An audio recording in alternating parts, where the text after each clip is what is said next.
तो hello student, welcome to इलॉज। आज जैसा कि आपका जो टॉपिक है reaching the age of adolescence, उसका जो आज पार्ट है वो पार्ट 5 है। इसमें जो हम लोग पढ़ने वाले हैं वो आज का जो टॉपिक जो पढ़ने के लिए है वो हमें जानना है किसके बारे में। ये how is the sex of a baby determined.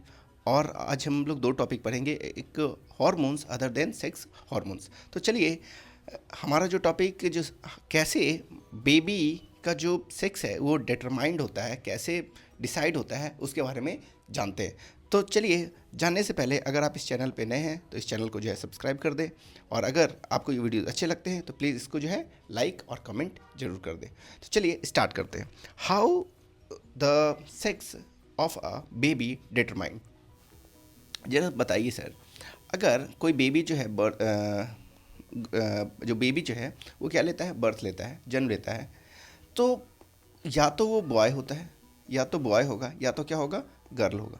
तो सर ये डिपेंड किस पे करता है कि वो बॉय होगा कि गर्ल होगा, ये किस पे डिपेंड करता है, इसके बारे में हम लोगों को जानना है कि कैसे जो है कोई बेबी होगा, कोई बेबी जब जन्म लेगा तो ये या तो वो बॉय होगा या तो गर्ल होगा, वो किस चीज़ पे डिपेंड करता है, उन सभी को हम लोग जानेंगे। तो चलिए स्टार्ट करते हैं। आपको तो मैंने बताया था कि सर क्या होता है कि हम लोग सबसे पहले जो है दो तरीके के एग्स निकलते हैं। एक सर फीमेल के अंदर एग्स निकलेगा और एक मेल के अंदर एग्स निकलता है, ठीक है। ये दोनों जो है फीमेल एंड मेल, इसी पे जो है डिपेंड करता है। तो आपको ये तो पता ही होगा कि सर फीमेल जो है, जो एग निकलता है उसका नाम क्या होता है, ओवम। ओवम, ठीक। और मेल के अंदर जो निकलता है उसका क्या निकलता है, जो मेल जो है एग को प्रोड्यूस करता है उसका नाम क्या है, स्पर्म, ठीक। अब ओवम हो गया और स्पर्म हो गया, इसमें क्या डिफरेंस आता है जिसके कारण जो सेक्स ऑफ द बेबी है उस पर किस पे डिटरमाइंड होता है। तो जो सेक्स ऑफ द बेबी जो डिटरमाइंड होगा वो क्रोमोजोम पे डिटरमाइंड होता है। किस पे डिपेंड होता है, क्रोमोजोम्स पे। सर क्रोमोजोम्स, क्रोमोजोम्स ये क्या होता है सर? सर ये देखिए सर, हमारे ह्यूमन बॉडी में, ये पहले से आपको पता है, हमारे ह्यूमन बॉडी में हमारे ह्यूमन बॉडी में total 23 pairs pairs of chromosomes होते हैं। कितने होते हैं, 23 पेयर्स ऑफ, कितने क्या होते हैं, क्रोमोजोम्स। क्रोमोजोम्स होते हैं, कितने पेयर होते हैं, 23 पेयर्स। अब देख रहे हैं 23 pairs, it means 1 pairs is equals to 2, so that 23 pairs is equals to क्या होगा, इट मीन्स कि सर 46 क्रोमोजोम्स होते होंगे, क्रोमोजोम्स होते होंगे। एक ह्यूमन बॉडी के अंदर कितने क्रोमोजोम्स होते हैं सर, 46 क्रोमोजोम्स होते हैं।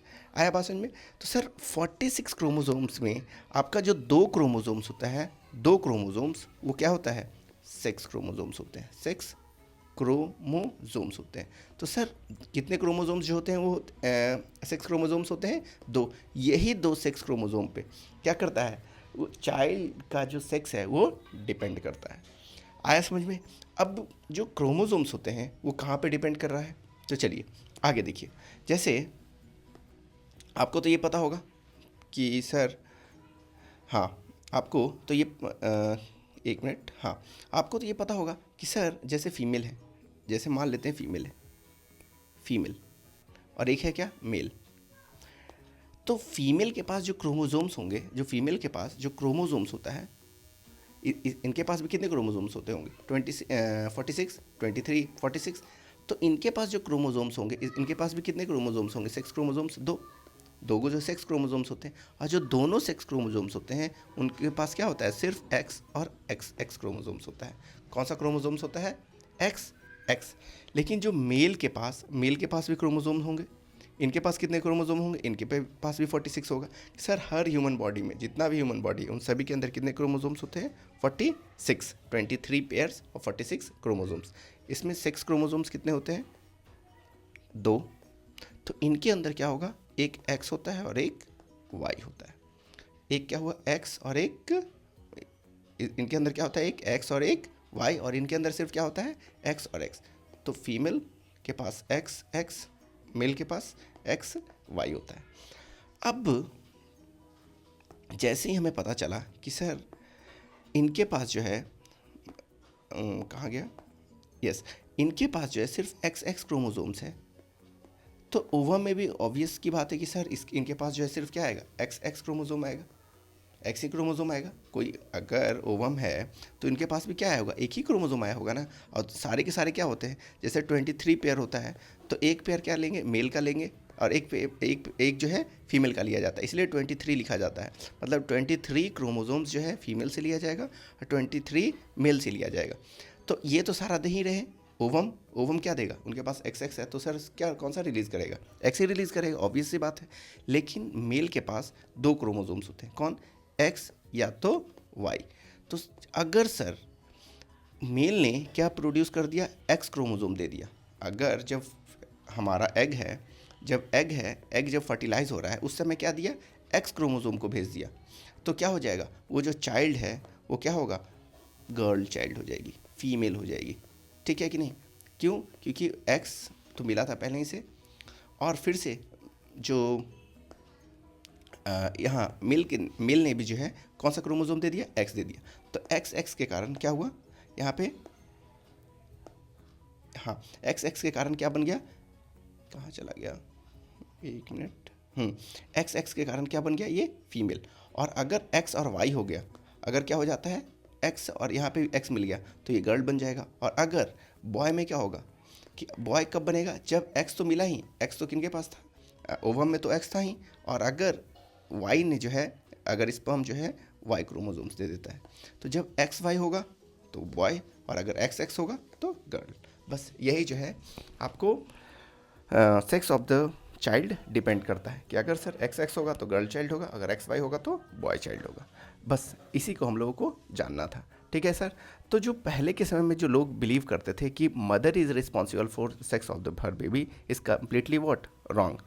ठीक है, तो ये किस पे टोटली डिपेंड करता है, बॉयज़ पे डिपेंड करता है।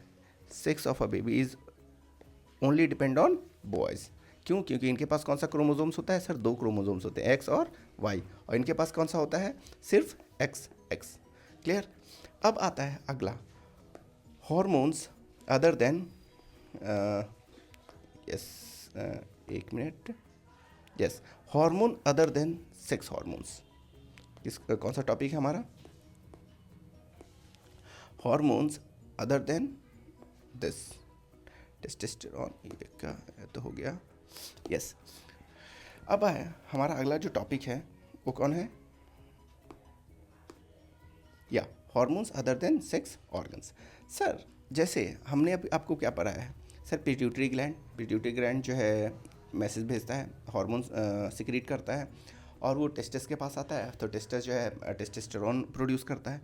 अगर वो फीमेल में जो है, फीमेल में ओवरी के पास आता है तो एस्ट्रोजन प्रोड्यूस करता है।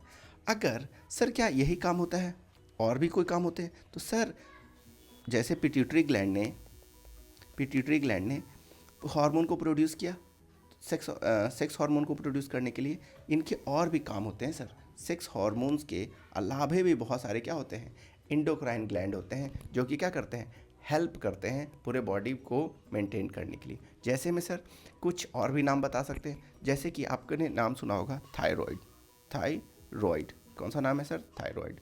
दूसरा क्या नाम है, पैनक्रियाज, पैनक्रियाज।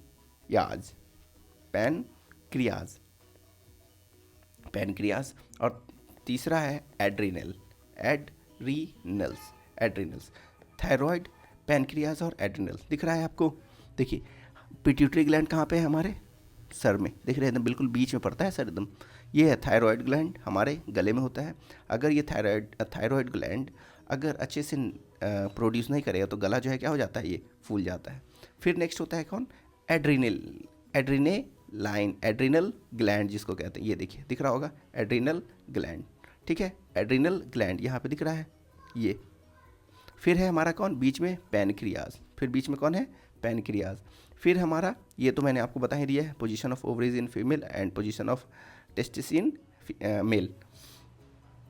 तो जो थायराइड है, थायराइड दिख रहा होगा आपको, पैनक्रियाज दिख रहा होगा, और एड्रीनालाइन भी जो है दिख रहा होगा।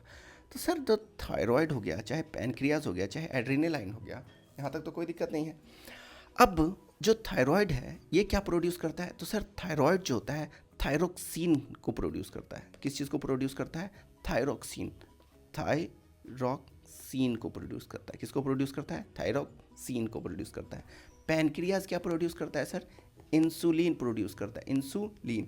अब जैसे देखिए, आपने बहुत सारे लोगों को सुना होगा कि उनको जो है डायबिटिक के पेशेंट है, तो डायबिटिक का पेशेंट क्या होता है कि इसका मतलब उनका पैनक्रियाज जो है अच्छे से वर्क नहीं कर रहा है। मतलब क्या, हम उनके ब्लड में जो है जो ब्लड शुगर है वो अच्छे से मेंटेन नहीं हो पा रहा है, ज़्यादा हो जा रहा है या फिर कम हो जा रहा है। तो ये क्यों होता है? वो पैनक्रियाज के कारण होता है। अब आता है एक adrenal gland. Sir adrenal gland क्या होता है? तो एड्रीनल ग्लैंड का हमारे बॉडी में जो लेवल ऑफ सॉल्ट है उसको मेंटेन करने का काम होता है। क्या करने का काम होता है? सॉल्ट बैलेंस का काम होता है। किसका? एड्रीनलाइन ग्लैंड का क्या करने का काम होता है? ये भी एक हार्मोन ही रिलीज करता है, जिससे क्या करता है? मेंटेन दी या फिर सॉल्ट बैलेंस को मेंटेन करता है। करेक्ट दी सॉल्ट बैलेंस।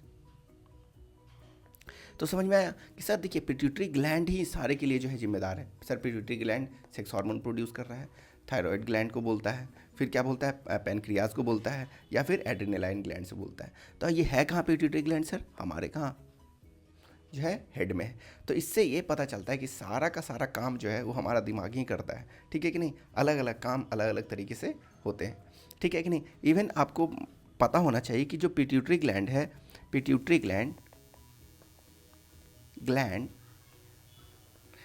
यही जो है ग्रोथ हार्मोन को भी प्रोड्यूस करता है। ग्रोथ हार्मोन को भी प्रोड्यूस करता है सर, ग्रोथ हार्मोन को भी प्रोड्यूस करता है। तो सोच लीजिए कि कितने सारे काम हमारे कौन करता है? पिट्यूटरी ग्लैंड करता है। सर पिट्यूटरी ग्लैंड इंसुलिन के लिए, एड्रिनल के लिए, सारे के सारे अलग अलग काम करते हैं। तो हमने जो है 2 टॉपिक्स आज को जो है डिस्कस किया। पहला कि how the sex of the baby determined. तो सर बेबी जो सेक्स ऑफ द बेबी जो डिटरमाइन करता है वो किस पे डिपेंड करता है? मेल पे या फीमेल पे?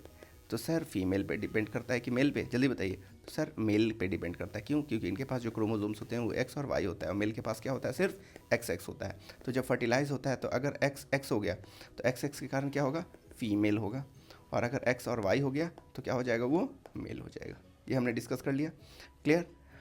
अब उसके बाद हमने डिस्कस किया ये कि सर पिट्यूटरी ग्लैंड क्या होता है, पिट्यूटरी ग्लैंड क्या होता है, थायराइड ग्लैंड क्या होता है, एड्रेनालाइन ग्लैंड क्या होता है, पैनक्रियाज का काम क्या होता है, इन सभी के बारे में हमने डिस्कस कर दिया। ठीक है? तो अब हमारा जो अगला जो टॉपिक होगा, अगला जो टॉपिक है, अगला टॉपिक ये है। हमने जो है hormones other than sex hormones हमने डिस्कस कर लिया। अब हमारा role of hormones in completing the life of history of insects and frog के बारे में आप जानना है, एंड रिप्रोडक्टिव हेल्थ के बारे में डिस्कस करना है। तो अगला ये टॉपिक, अगले पार्ट में जो है ये आपका टॉपिक जो है क्या हो जाएगा? पूरा का पूरा खत्म हो जाएगा।